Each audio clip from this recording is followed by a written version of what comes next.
Becek enggak? Sedeng ya?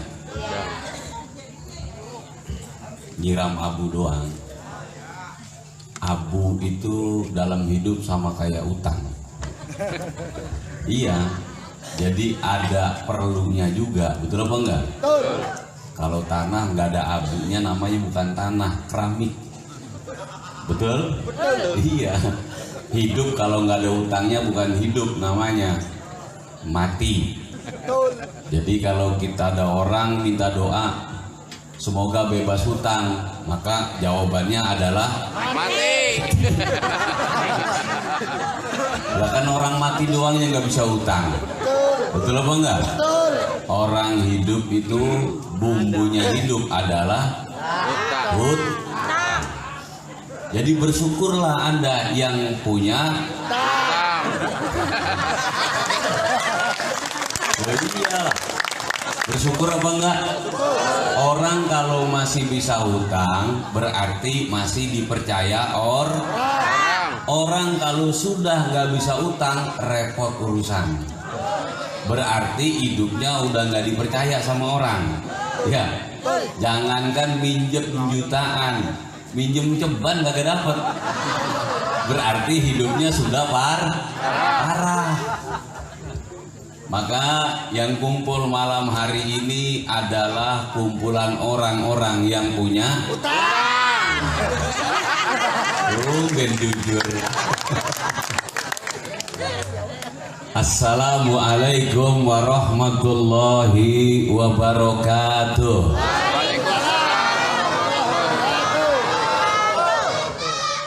Alhamdulillahirabbil alamin. Wa bihi nasta'inu ala umuri dunya waddin wa ala alihi wa sahbihi ajmain. La haula wa la quwata illa billahil aliyyil adim. Amma ba'du. Faqad qala Allah ta'ala fil Qur'anil adim. Bismillahirrahmanirrahim. Ala bidzikrillahi tatmainul qulub. Al-ayat. Hadratil mukarramun yang saya cintai dan saya muliakan, segenap para alim ulama, para kiai, para asatid wal asatidah, para tokoh masyarakat, aparatur pemerintah, wabil khusus saudaraku imam-imam manaqib wa jami'il jam'iyah dzikir manaqib al-Baghdadi rahimakumullah. Alhamdulillah, syukur kita kepada Allah atas segala limpahan dan curahan nikmat yang tidak ada henti-hentinya yang Allah berikan kepada kita. Amin. Amin. Nikmat sehat. Amin. Sehat badan. Amin. Sehat iman. Amin. Sehat istiqomah. Amin. Dan juga sehat cinta. Kalau cintanya tidak sehat, maka tidak mungkin istiqomahnya sehat. Betul apa enggak? Kalau cintanya tidak sehat, tidak mungkin imannya juga ikut sehat. Maka pondasi dasarnya adalah cinta. Sesuai yang baginda Rasul katakan. Apa katanya Rasul? Al-mahabbah asasul ma'rifah. Cinta itu adalah pondasinya makrifat. Apa itu makrifat? Mengenal. Ma'rifatullah, mengenal kepada Allah. Jadi pondasinya atau dasarnya orang untuk kenal kepada Allah yaitu cinta. Kalau orang tidak punya cinta, maka dipastikan tidak mungkin bisa kenal kepada Allah. Walaupun dia punya ilmu, walaupun pernah pondok pesantren, walaupun dia paham segala macam perkitaban, kalau tidak punya cinta, maka tidak bisa kenal kepada Allah. Betul apa enggak? Kenapa kok bisa demikian? Karena yang bilang baginda Rasul. Kalau Rasul yang sudah bilang, itu pasti benar. Al-mahabbah asasul ma'rifah. Cinta adalah pondasinya ma'rifat. Ada nggak bangunan yang tanpa pondasi? Ada, tapi nggak kuat lama. Betul apa enggak? Nggak bakalan kuat lama. Kalau kita bangun rumah tanpa pondasi, ini temboknya kalau pakai tembok bata atau batako atau hebel, itu akan mudah retak. Betul nggak gitu? Kenapa? Karena tidak ada pondasinya. Dia akan terkontaminasi dengan pergerakan-pergerakan tanah. Dia tidak bisa bertahan dengan kekuatannya, karena kekuatan satu buah bangunan ada di pondasinya. Betul? Kalau pondasinya bagus, bangunannya ikut bagus. Pondasinya lemah, bangunannya ikut lemah. Nah, pondasinya makrifat, yaitu cinta. Jika kamu di dalam hidup tidak punya yang namanya cinta, maka sangat sulit sekali untuk makrifat, sangat sulit sekali untuk mengenal kepada Allah, sangat sulit sekali kepada Allah. Maka alhamdulillah, syukur kita malam hari ini kepada Allah, masih ditetapkan rasa cinta oleh Allah. Amin. Allahumma amin. Sholawat dan salam tetap selalu kita haturkan kepada junjungan kita, paduka alam, baginda Nabi besar Muhammad sallallahu alaihi wasallam. Semoga pada detik malam hari ini syafaatnya baginda Rasul senantiasa Allah limpah curahkan buat kita yang hadir dan kumpul di malam hari ini. Juga tidak lupa syafaatnya Rasul Allah berikan, Allah ciprati kepada saudara-saudara kita, keluarga kita, anak keturunan kita. Semuanya tidak terlewati memperoleh syafaat baginda Nabi Muhammad sallallahu alaihi wasallam. Dan yang saya muliakan seluruh jamaah yang hadir pada malam hari ini tanpa terkecuali, karena semua orang yang datang malam hari ini adalah orang-orang yang telah melalui pemilihan langsung dari Allah. Betul? Jadi saringan demi saringan, ujian demi ujian, ya, tahapan demi tahapan, mana nanti yang akan sampai ke tempat ini, itu adalah orang yang sudah dipilih oleh Allah. Kenapa saya katakan orang-orang yang sampai ke tempat ini adalah orang-orang yang dipilih oleh Allah? Karena yang duduk malam hari ini di tempat ini, siapapun dia, apapun latar belakangnya, apapun keturunannya, apapun masa lalunya, tetap dia telah dipilih oleh Allah, karena yang bisa sampai ke tempat ini adalah orang-orang yang menerima perintah dari Allah. Apa perintahnya Allah? Ya ayyuhalladzina amanu zkurullah dzikran katsiran wasabbihu bukratan wa asila. Allah memanggil dengan satu buah kalimat panggilan, hai orang-orang yang beriman. Jadi akan saya berani katakan orang yang kumpul malam hari ini adalah orang-orang yang beriman. Amin. Betul? Bukan menurut kita, tapi menurut, karena Allah manggil hanya untuk orang yang beriman. Betul nggak gitu? Bukan hai orang Tambun Selatan, bukan hai orang Tambun Utara, bukan hai orang Jakarta. Betul? Hai orang Kota Bekasi, tidak, tapi hai orang-orang yang beriman. Siapa yang dipanggil oleh Allah?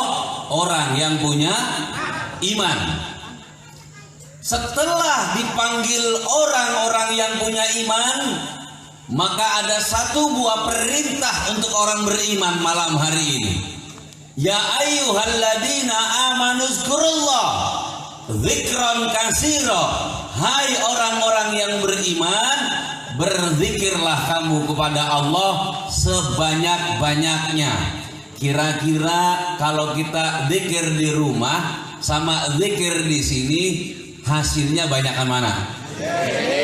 Banyakan mana? Kenapa kau banyakan di sini? Karena di sini berjamaah.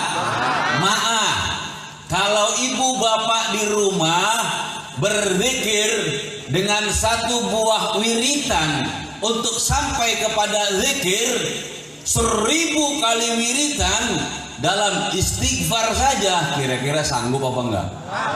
Sanggup, tapi bosan. Sanggup, paling sehari 2 hari.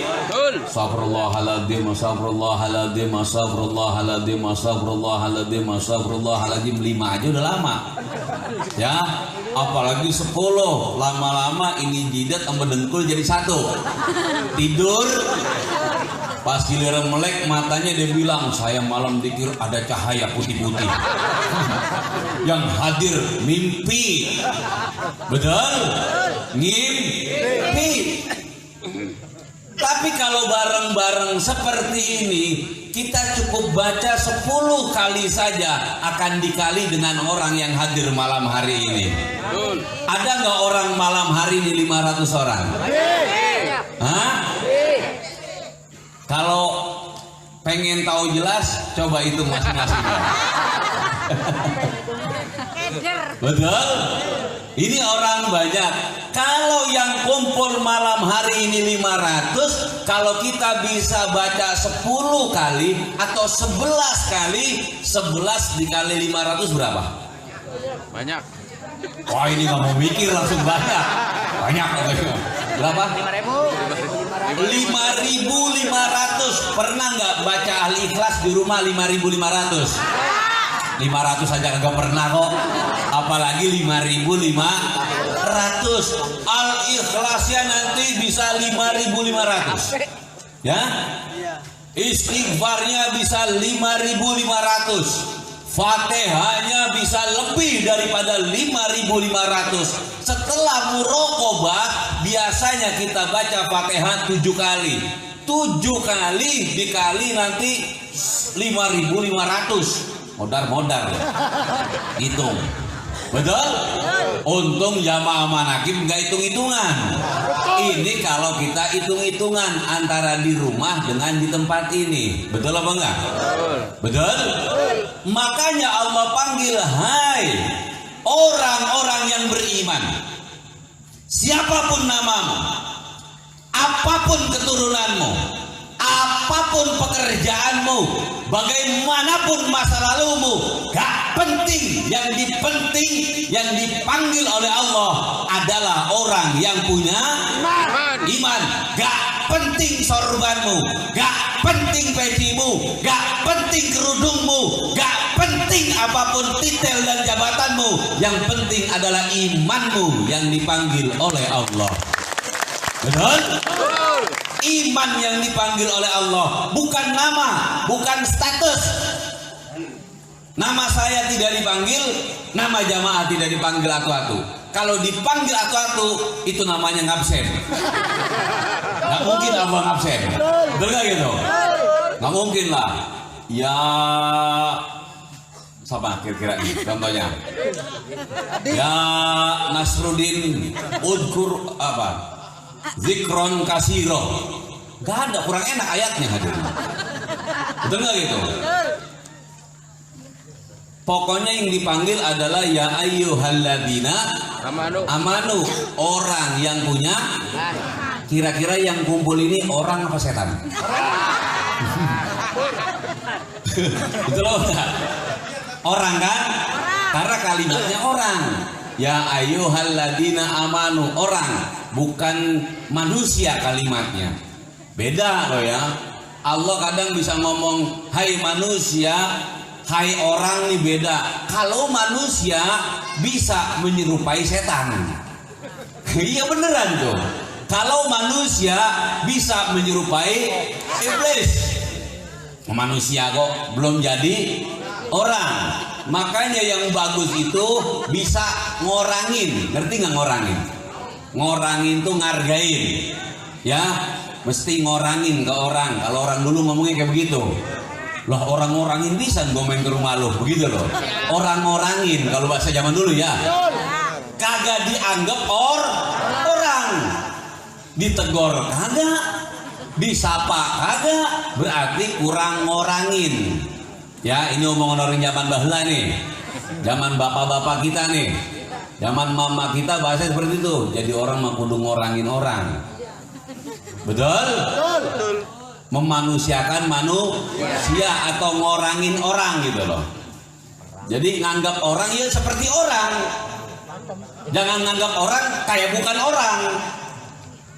Ini panjang kalau kita bahas nih. Maka udah nyampe situ aja ya. Karena mohon maaf, ada orang yang tidak nganggap itu seperti orang. Betul? Jadi ada kadang-kadang suami nggak nganggap istrinya seperti orang, istrinya nganggap suami nggak seperti orang, ada emang kayak gitu ada. Jadi kurang ngorangin orang. Itu lagi suruh nyari duit tiap hari. Orang ngaco-ngaco. Dari mana? Ngaji duit, cari mah jangan ngaji. Ini kurang ngorangin orang namanya. Ini laki kan orang disuruh jadi tuyul. Disuruh nyari duit baik. Ya, ini lanjut nih. Jadi kita nggak bahas orang dulu lah. Kita bahasnya iman. Ya ayyuhalladzina amanu zkurullah dzikron katsira. Untuk datang ke tempat ini harus jadi orang dulu. Setelah kamu jadi orang, kamu punya iman dulu, baru memenuhi kriteria untuk dipanggil oleh Allah. Jadi ibu bapak nggak perlu pusing bagaimana sih jadi orang, bagaimana sih punya iman. Yang penting ibu sampai ke tempat ini, bapak sampai, berarti bapak sudah jadi orang dan punya iman. Alhamdulillah. Kalau nggak jadi orang, diajak ke sini kepanasan. Iyalah, setan diajak dikir ya panas lah. Betul nggak gitu? Ngajinya enggak ah, kenapa? Pleng-plengan pala saya. Wah, ini jangan bukan orang nih. Betul? Ngajinya kemana? Itu di Kampung Pulau ada kiai masih muda, ganteng lagi. Umpama. Ini kan perumpamaan. Masa perumpamaan yang jelek-jelek? Kasih contoh itu yang bagus kan? Betul. Kamu kalau ngaca ya, kalau nggak muji diri sendiri, siapa yang mau muji? Udah aja ngaca, ganteng banget saya, cakep banget saya. Emang laki jarang muji, udah gue muji diri sendiri. Lihat lagi ke body, botok banget. Ada orang bilang, muji diri sendiri ini adalah wujud syukur saya kepada Allah. Nggak pernah menghina ciptaan Allah, gitu caranya. Saya kan ciptaan Allah, makanya saya nggak pernah menghina ciptaan Allah sebelum saya ke orang lain, ke diri sendiri. Situ kadang ke diri sendiri aja udah menghina, apalagi ke orang. Ngaca, kayak kembung banget saya. Betul nggak gitu? Repot kalau begini kayak gini. Mana kuping kaplang. hidung megar. Repot gitu hadirin. Itu kan Allah maha melihat ya. Allah ngeliatin lu ngaca sambil menjek-menjek sampai bedek bocah itu. Gue bikin capek-capek lagi dihina-hina. Betul gak gitu? Ya, jadi harus jadi orang dan punya iman baru bisa memenuhi panggilan Allah. Ini ayatnya umum hadirin. Semua orang tahu, betul gak itu? Ya ayyuhalladzina amanu dzkurullah dzikran katsira. Tapi penerjemahannya kadang-kadang baku. Hai orang beriman, diperintahkan kita untuk berzikir kepada Allah sebanyak-banyaknya dan bertasbih saat siang maupun petang, karena dengan zikir hatimu akan tenang. Dengan bertasbih ini akan menambah barokah dan pahala siang dan malam. Betul nggak gitu? Ini kan tidak diterjemahkan secara detail siapa itu orang, harus bagaimana supaya punya iman. Maka dialah yang memenuhi panggilan oleh Allah, dipanggil langsung untuk mengingat dia, untuk ingat kepada Allah agar Allah ingat kepada dia. Karena kalau orang hidup sudah tidak ingat kepada Allah, jangan harap Allah akan ingat kepadamu. Allah akan lupa dengan harmonis rumah tanggamu. Allah akan lupa dengan rizkimu. Allah akan lupa dengan kesehatanmu. Allah akan lupa dengan kebutuhan hidupmu. Kenapa? Karena kamu lupa kepada Allah. Tapi sebaliknya, kalau kamu ingat kepada Allah, Allah akan ingat kepadamu. Kalau Allah sudah ingat, Allah ingat kebutuhanmu, Allah ingat harapanmu, Allah ingat rumah tanggamu, Allah ingat penyakitmu. Kalau memang sakit akan diingat oleh Allah, dicabut penyakitnya diganti dengan kesembuhan oleh Allah. Betul? Kalau memang macet, Allah ingat rizkimu, maka akan diberikan kelancaran oleh Allah. Orang ingat kok, sama kayak orang tua ingat sama anak. Kira-kira kepikirannya ingin minta apa ingin bagi? Ingin minta apa ingin bagi? Tergantung orang tuanya. Ada yang ingat anak ya pengennya minta, ada yang pengen bagi. Tapi kebanyakan orang tua ingat kepada anak pasti berharap yang baik-baik buat anaknya, berharap yang bagus-bagus buat anaknya. Orang tua ya nggak ada, tetap akan diada-adakan demi yang namanya anak. Setuju? Setuju? Ibu bapak kan sebagai orang tua, kalau anak sudah nangis minta jajan nggak ada, diutangin juga jadi. Anak waktunya bayaran sekolah nggak ada, dicariin pinjaman juga jadi. Begitu juga Allah. Kalau Allah sudah ingat kepadamu, tidak ada kalimat tidak bagi Allah. Apa kebutuhanmu akan dipenuhi, apa keinginanmu akan dipenuhi, apa keperluanmu akan dicukupi. Kamu ingin ini, mudah bagi Allah. Kamu ingin itu, gampang bagi Allah. Kekayaan gampang didatangkan, keharmonisan gampang diberikan, kelancaran gampang didatangkan. Yang penting kuncinya kamu ingat kepada Allah. Sekarang bagaimana mau lancar? Ingat Tuhan jarang-jarang. Betul nggak itu? Ingatnya kalau lagi kepaduk doang. Kalau lagi lancar mah kagak inget. Sama kayak bengkel, ingat ke bengkel kalau lagi mobil atau motornya mau. Kalau itu motor sama mobil lancar mah orang nengok acan-acan ke bengkel. Betul nggak gitu? Betul. Ada nggak mobilnya sehat ingat ke bengkel? Oh iya harus ke bengkel. Kagak. Ingat ke bengkel di mana saja kalau mobilnya mogok atau bannya kempes. Betul? Jangan seperti itu. Kalau ke bengkel kamu ingat, di saat mogok mobilmu atau motormu, kamu ingat ketambal ban, di saat bocor banmu, kepada Tuhan jangan seperti itu. Ingatlah kepadanya setiap saat, di mana saja, kapan saja, melakukan apa saja, tetaplah ingat kepada Dia. Jangan seperti kendaraan kepada bengkel, ingat di saat butuh saja, ingat di saat perlu saja. Tapi kepada Allah kita harus harus ingat setiap saat bagaikan mobil dengan bensin. Tidak ada kehidupan tanpa ada bensin. Tidak akan bisa berjalan tanpa bensin. Karena bensin dan mobil adalah satu kesatuan yang tidak dapat dipisahkan. Begitu juga kita kepada Allah. Jangan ingat ke Allah giliran bangkrut doang. Ya, jangan ingat ke Allah giliran sakit doang. Jangan ingat ke Allah giliran berantem doang. Giliran usahanya bangkrut baru ngomong, ya Allah, kata Tuhan, kemana baik? Kalau orang Betawi, kemana baik kan gitu. Tolongin apa ya Allah. Lu kadang ngomong, gue mau bisa nolong. Betul gak gitu? Kan gue memang maha penolong. Iya ya Allah, tolongin ngapa. Langsung Allah bilang, malaikat, kat, nanti dulu kat. Bukan akrab Allah malaikat mah. Kenapa ya Allah? Jangan dulu dikabulin. Kenapa ya Rob? Saya masih kangen. Jadi kalau doa situ belum juga dikabulin, Tuhan masih kangen sama lu. Ya, alhamdulillah. Dikangenin Allah senang apa enggak? Senang, apa lu uring-uringan? Kita udah wiridan, udah ngaji, udah kok belum juga kabul hajat. Tuhan masih kangen. Emang apa sih pakai Tuhan kangen sama saya? Congoran lu kelamaan. Lama orang datang. Benar gitu. Kemana baik? Paham? Jadi Allah masih kangen, masih dibiarin. Biarin, malaikat biarin. Saya masih kangen. Emang ada diskusinya ini, hadirin, betul gak gitu? Ada diskusinya ya.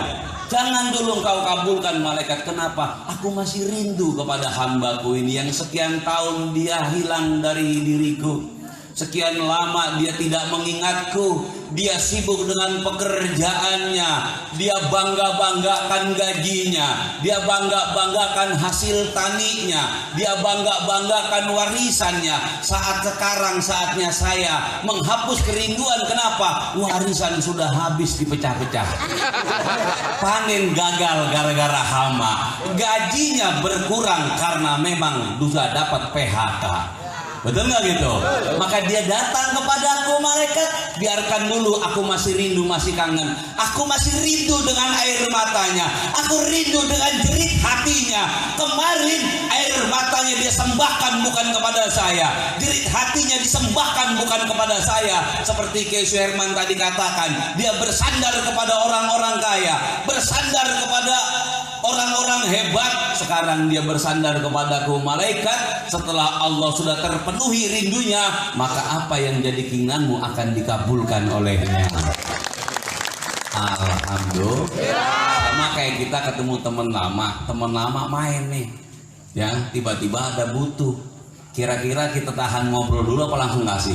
Tahan ngobrol. Nah, coba kita punya saudara umpamanya jamaah, atau punya teman yang nggak ketemu sekitar 20 tahun atau 30 tahun, tiba-tiba ketemu, main ke rumah, assalamualaikum, dengan suara rintihan yang sangat penuh menyayat hati.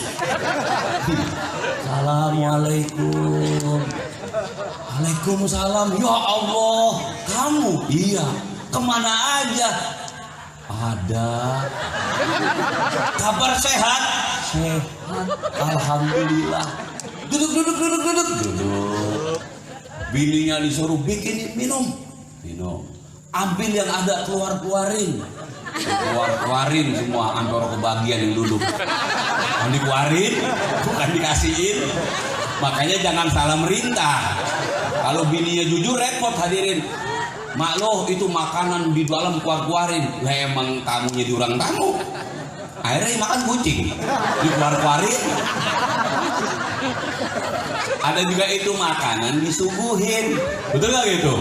Kita mah enggak, keluarin. Yang di meja tamu habis dikeluarin. Ya, itu yang ada suguhin. Kira-kira yang paling pertama itu ngobati rindu dulu, apa langsung memenuhi kebutuhannya? Dia ngomong, mohon maaf, sekian tahun saya tidak bertemu, tidak berjumpa. Bukan saya sombong, bukan saya angkuh. Saya memang ada kesibukan. Sekarang saya ada kebutuhan, butuh modal buat usaha. Ada nggak yang bisa saya selang dulu? Udah tenang aja, ada. Kita ngobrol dulu, kita melepas rindu dulu. Sekian lama tidak bertemu, kita ulang memori-memori yang masa lalu biar kembali erat hubungan kita. Itu. Begitu juga kepada Allah. Nggak buru-buru ngabulin, bukan Allah itu tega sama situ hadirin. Ya, bukan Allah tega. Kadang-kadang situ kan persangkanya buruk. Allah tega men sih. Mana utang udah ditagih sehari 3 kali. Ada nggak yang punya utang ditagih yang sehari 3 kali? Ada ya. DL.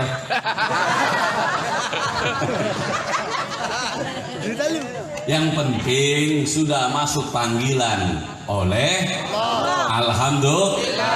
Coba jawab yang kompak. Seneng nggak dipilih oleh Allah? Hah? Buat datang ke tempat ini seneng apa enggak? Seneng nggak dipilih dalam kumpulan orang-orang yang dipanggil untuk zikir? Alhamdulillah. Alhamdulillah. Semoga panggilan Allah kepadamu dan kepadaku untuk zikir bukan cuma saat ini, tapi seterusnya Allah memanggil kita. Amin. Allahumma. Karena hidup ini hanya menunggu panggilan hadirin. Ya. Hidup ini hanya menunggu panggilan. Untung masih dipanggil oleh Allah untuk zikir daripada dipanggil untuk selama-lamanya. Betul nggak gitu? Panggilan Allah kan macam-macam ya. Ada panggilan ke Mekah, itu panggilan Allah. Panggilan zikir ada, panggilan sholawat ada. Ada juga panggilan untuk selama-lamanya. Innalillahi wa inna ilaihi raji'un. Kira-kira mau pilih dipanggil yang mana? Mau dipanggil zikir apa panggil yang atunya lagi? Saya udah tahu. Enggak perlu jawab. Karena situ masih pengen hidup semua kan? Kenapa? Kenapa jamaah masih pengen hidup semuanya? Sekarang kalau saya mau tanya, nih ya, saya mau kasih pilihan. Ibu bapak dengarkan baik-baik. Kalau bapak mati di sini pak, kalau ibu mati di sini bu, itu pasti masuk surga. Kira-kira mau nggak mati sekarang? Hah? Kan masuk surga. Mau apa enggak? Sedangkan ibu hidup banyak masalah, bapak hidup penuh dengan derita. Ayo pilih mana? Pilih surga apa pilih masalah? Hah? Pilih mana? Kalau ibu bapak milih hidup berarti milih masalah. Kalau bapak milih surga mati sekarang. Ayo, percaya nggak kalau orang mati di pengajian itu jihad? Ayo coba, pilih mana? Pilih hidup, pilih mati? Ini herannya orang. Betul nggak gitu? Padahal semua kalau ditanya mau masuk surga, mau, disuruh orang mau. Kan kurang konsisten meniru, betul itu. Ayo sekarang saya mau tanya, kira-kira situ mau masuk surga apa enggak? Mau. Mati sekarang. Ayo coba. Sedangkan hidup, mohon maaf nih ya, punya utang apa enggak? Punya. Punya masalah enggak? Punya. Baik masalah rumah tangga, masalah pekerjaan, masalah usaha, masalah macam-macam. Ada apa enggak? Ada. Sedangkan kalau sudah mati punya masalah apa enggak? Enggak. Biar punya utang gede kayak nggak diberi nagih. Kayak kan karuan nggak mungkin lah saking rajinnya nagih ke makam. Pokok nikom. Setelah 3 bulan ini diem baik. Dia keluarga ini lunas utang hadirin. Betul nggak gitu? Artinya apa sih? Ini ada maknanya hadirin. Kenapa orang kok walaupun hidupnya terlilit dengan hutang, terlilit dengan masalah, retak dalam hubungan rumah tangga, pecat dari pekerjaan, masih tetap milih hidup ketimbang dia mati? Karena hidup ini adalah anugerah dari Allah, hidup ini adalah nikmat dari Allah. Jadi jangan menyesali hidup, jangan mengeluh di dalam hidup, nikmati hidup. Hidup ini adalah nikmat. Jutaan orang bahkan yang ada di seluruh dunia ini bela-belain buat hidup. Adanya rumah sakit itu karena banyak orang belain hidup. Adanya orang ngobatin di mana-mana itu karena orang belain hidup. Adanya orang ke dokter, adanya orang berobat, adanya orang pergi ke orang pinter itu karena belain hidup. Hidup ini penting, hidup ini sangat berarti bagi orang-orang di muka bumi ini. Betul? Walaupun dibandingkan dengan sorga yang kehidupan abadan abada, kalian masih milih hidup kok ketimbang masuk sorga. Betul gitu? Padahal kepengennya masuk sorga, disuruh masuk orang mau. Masih mendingan milih hidup. Bagian pakai sampai utang yang penting hidup dah, nggak buru-buru mati. Betul gitu? Artinya hidup ini nikmat. Hidup ini sorga saudaraku. Hidup ini nikmat saudaraku. Cuma tergantung bagaimana engkau menikmati hidup, mengelola keadaan hidup, mencari berlian di dalam hidup, mencari hikmah di dalam hidup, bukan menyesal dengan hidup, bukan mengeluh dengan hidup. Setiap hari hanya merintih, mengeluh, menangis dengan kenyataan hidup. Orang ini tidak mensyukuri nikmat hidup yang Allah berikan kepadanya. Tiap hari ngomongnya, kenapa sama hidup saya kok begini? Kenapa kok hidup saya begitu? Kenapa kok hidup saya begini? Tiap hari kayak begitu. Padahal disuruh mati ogah. Ayo, betul gak gitu? Kamu ini maunya apa sebenarnya? Betul? Hidup ini nikmat atau bukan? Nikmat, makanya menikmati hidup, jangan dinikmati hidup. Ya, ada orang menikmati hidup, ada orang dinikmati hidup. Sama kayak kita naik kuda. Kalau kita mengendalikan kuda, kita enak. Lain kalau kita dibawa lari kuda, ngapa-ngapain kita. Betul gak gitu? Ibu naik kuda, Bu. Ibu yang mengendalikan, enak apa enggak? Enak. Ibu belokin ke kanan kendalinya, dia belok kanan. Ibu belokin kendali tarik ke kiri, dia belok kiri. Ibu tarik kendalinya dua-duanya, dia berhenti, ya. Ibu lepas kendalinya dua-duanya, dia berlari.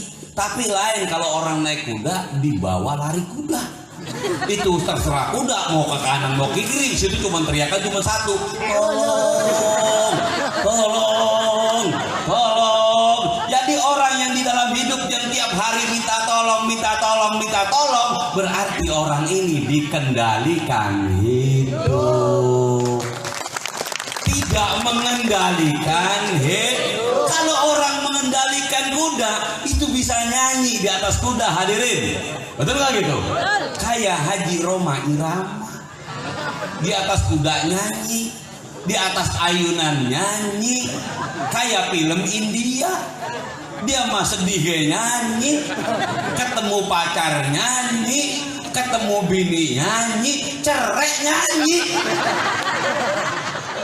Itu namanya menikmati hidup. Di mana dia menyanyi. Jadi besok kalau berantem sama laki nyanyi ge. Betul nggak gitu? Kau anggap apa diriku ini?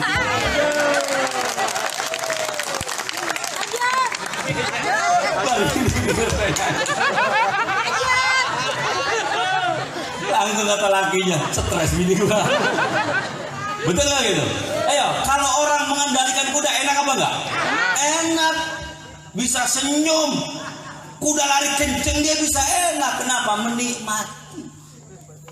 Memang yang namanya kuda berlari itu ada turun, ada ke atas, ada rendah, ada tinggi. Namanya lari kuda nggak ada yang stabil, begitupun hidup. Betul nggak gitu? Mobil pun kita naikin sama. Kamu yang nyupir mobil, apa kamu yang dibawa lari mobil? Lain kalau orang belajar nyupir, ya itu bukan mengendalikan mobil, tapi dikendalikan mobil. Dia cuma ketakutan dipegang setir doang. Ya Allah, tolong, tolong, karena mobil lari dewek. Kayak orang belajar motor juga sama. Bukan mengendalikan motor, tapi dibawa lari motor. Kira-kira yang ada kesenangan apa derita? Padahal naik mobil, hadirin ber-AC memang dibawa mobil. bukan mengendalikan mobil. Ini keringetnya kayak kepel, takut, betul nggak gitu? Kalau orang baru belajar kan begitu, apalagi ketemu macet, itu AC menyala keringet gerah deh, betul gitu.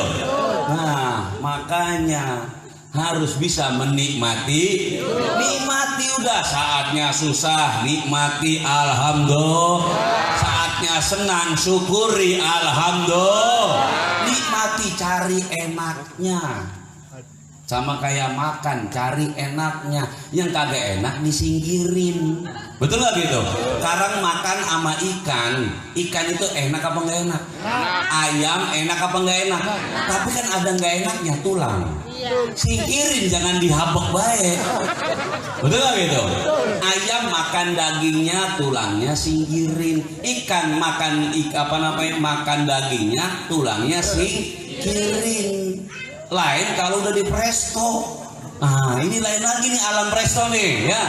Presto itu kelasnya para wali. Kenapa kelasnya para wali? Karena musibah bagi mereka itu naiknya derajat kewalian mereka. Amin. Ini bagi wali. Tidak ada derita di dalam hidupnya karena semua adalah nikmat di pelupuk matanya, nikmat di dalam hatinya. Apapun yang terjadi bagi dia itu nikmat. Ujian atau cobaan yang datang kepada wali itu meninggikan derajat kewalian. Ujian atau cobaan yang datang kepada orang-orang beriman itu alamatul hubu, tanda cinta kepada Allah. Betul apa enggak itu? Maka tidak ada satu buah hal yang tidak enak bagi wali-walinya Allah. Kenapa? Karena mereka makomnya makom presto. Jadi tulang-tulangnya jadi empuk, lain sama kita tulang bandeng ya kita makan nyangsrang di tenggorokan. Betul nggak gitu? Kalau orang wali tulang bandeng empuk hadir. Bebek bisa di presto apa enggak? Bisa. Ayam bisa di presto. Ya, cuman utang doang nggak bisa di presto. Nggak bisa empuk kalau utang beteng. Betul nggak gitu? Maka mudah-mudahan kita bisa mempresto hidup ini biar lembut. Alhamdulillah.